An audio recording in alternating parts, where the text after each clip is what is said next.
Halo sobat semua, selamat datang kembali di channel novel kita. Sebelum kita lanjutkan ceritanya ini, ayo jangan lupa subscribe, like, komen, share, dan nyalakan lonceng notifikasinya agar mendapatkan notifikasi video terbaru ketika Mimin upload videonya.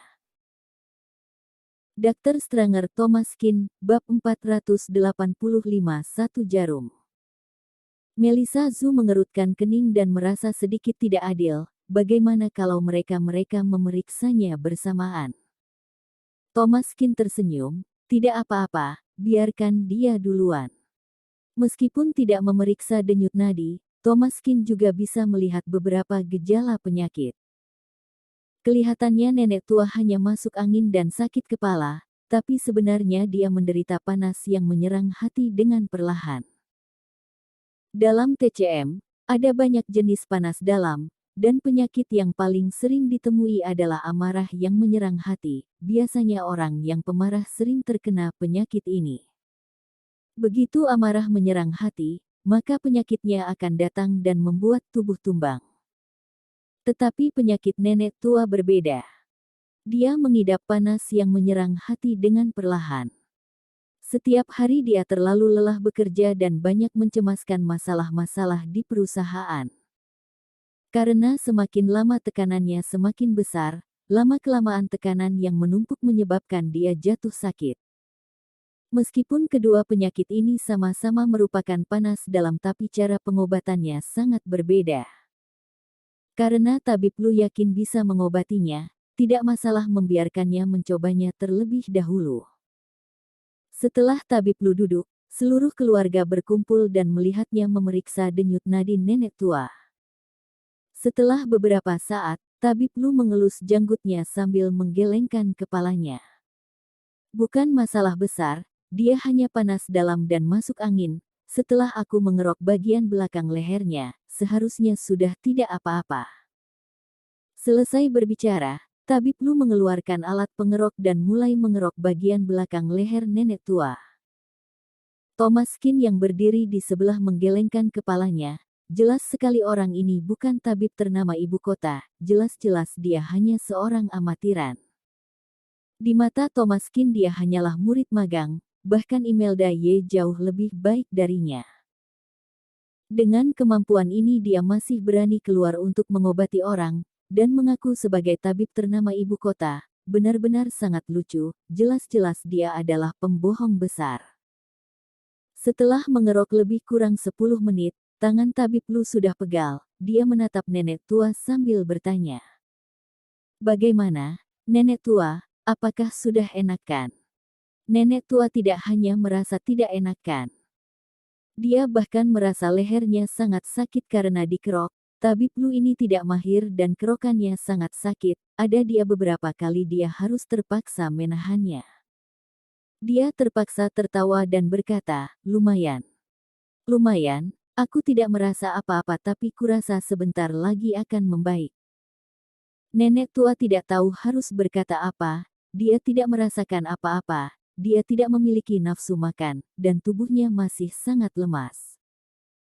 Gael Zhu bergegas berkata, benar, pengobatan TCM memang lebih lambat, sebentar lagi pasti akan ada hasilnya.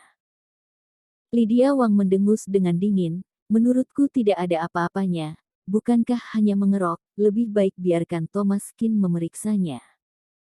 Dokter Lu terlihat meremehkan, kalau begitu, kamu juga periksa.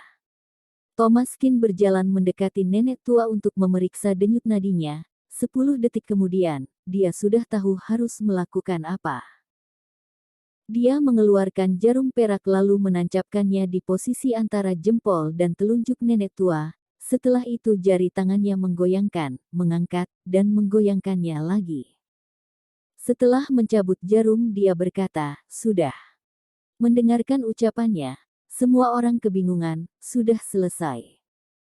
Tabib Lu juga tidak mengerti, apa-apaan ini, kalau dikatakan akupuntur, ini terlalu cepat, mana ada akupuntur yang hanya menancapkan satu jarum perak.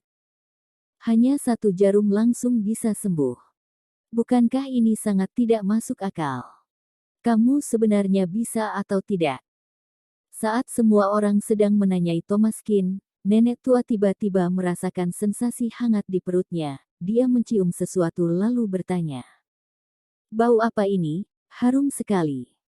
Semua orang kaget, mana ada bau apa-apa. Mereka menoleh ke belakang dan melihat ternyata anak Gael Zhu sedang makan 6 makanan ringan. Bau harum itu adalah bau makanan ringan. Nenek tua menelan ludah lalu berkata, Ben, kamu sedang makan apa? Sini biarkan nenek mencicipinya. Dr. Stranger Thomaskin, bab 486 siapa yang menyembuhkan? Semua orang langsung tercengang. Belakangan ini nenek tua kehilangan nafsu makannya. Jangankan makanan ringan, meskipun ada makanan lezat di depannya dia tidak akan meliriknya. Ada apa dengannya hari ini? Tak disangka dia ingin makanan ringan Ben. Ben bergegas memberikan biskuitnya. Nenek, ini. Nenek tua mengambil biskuit itu lalu memakan beberapa potong biskuit. Saat itu raut wajahnya langsung membaik.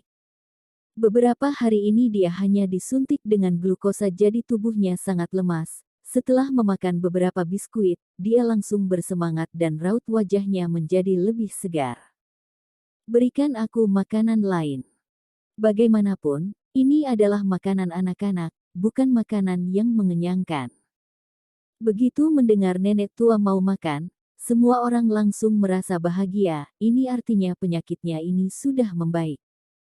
Ibu, kamu mau makan apa? Aku akan menyiapkannya untukmu. Aku mau makan bakpao dan bubur. Baik-baik. Gael Zhu langsung menyuruh orang pergi membelinya. Seluruh anggota keluarga pasti akan berusaha mendapatkan semua makanan yang diinginkan nenek tua saat ini. Tak lama, sekotak besar bakpao dengan berbagai macam isian, serta bubur dan acar tiba. Semuanya dibeli dari toko sarapan terkenal. Nenek tua mengambil sebuah bakpao lalu melahapnya. Dia sudah tua, jarang sekali dia makan seperti ini. Jarum yang Thomaskin tancapkan tadi seperti menghilangkan sesuatu yang menyumbat perutnya. Nafsu makannya jadi besar, dan dia merasa sangat lapar.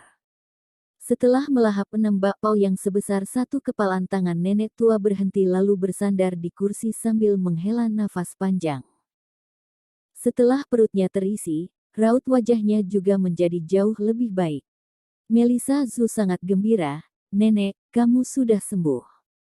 Melihat kegembiraan Melissa Zhu, raut wajah Gael Zhu menjadi sedikit murung. Semua orang bisa melihat jarum yang Thomaskin tancapkan yang membuat kondisi nenek tua membaik. Anak ini benar-benar tidak biasa, kemampuan medisnya bahkan lebih baik daripada tabib ternama ibu kota. Sekarang keluarga Zhu akan jatuh ke tangan Melissa Zhu dan mulai hari ini hidupnya akan sulit. Gael Zhu bergegas maju untuk menanyakan keadaan ibunya. Bagaimana perasaan ibu? Apakah ibu masih ingin makan sesuatu? Nenek tua melirik Gael Zhu dengan tatapan yang penuh makna, entah apa yang dia pikirkan. Raut wajah Lydia Wang terlihat penuh dengan harapan. Tadi semua orang bisa melihat setelah tabib Lu mengerok nenek tua sama sekali tidak ada reaksi, dan raut wajahnya bahkan menjadi lebih buruk. Tapi setelah Thomaskin melakukan akupuntur terhadapnya, dia langsung membaik, dan bahkan makan sangat banyak, nafsu makannya meningkat dan bisa dikatakan dia sudah sembuh. Barusan nenek tua mengatakan siapa yang bisa menyembuhkannya. Kekuasaan keluarga ini akan diberikan kepada orang tersebut, jadi Lydia Wang sekeluarga sangat menantikannya. Raut wajah nenek tua menjadi serius, dia seakan sedang memikirkan sesuatu, tetapi beberapa saat kemudian dia akhirnya berbicara. Pengobatan TCM memang lambat, kerokan barusan baru bereaksi sekarang. Setelah mendengarkan perkataan nenek tua, raut wajah semua orang langsung berubah. Tabib Lu bergegas berkata sambil tersenyum. Benar, pengobatan TCM lebih lambat dan lembut. Umur Anda sudah tidak muda, jadi saat mengobati penyakit lebih harus seperti ini. Tadi saat aku mengerok aku tahu akan membutuhkan sedikit waktu untuk melihat hasilnya. Alhasil, anak ini memanfaatkan kesempatan ini, Saat hasilnya akan terlihat dia melakukan akupuntur dan membuat seakan dia yang menyembuhkan Anda. Hahaha. Petik 2. Gael Zhu juga terlihat sangat gembira, dan dia bergegas bekerja sama. Benar, pantas saja tabib Lu menjadi tabib ternama di ibu kota. Begitu dia turun tangan ibu langsung sembuh. Bersambung.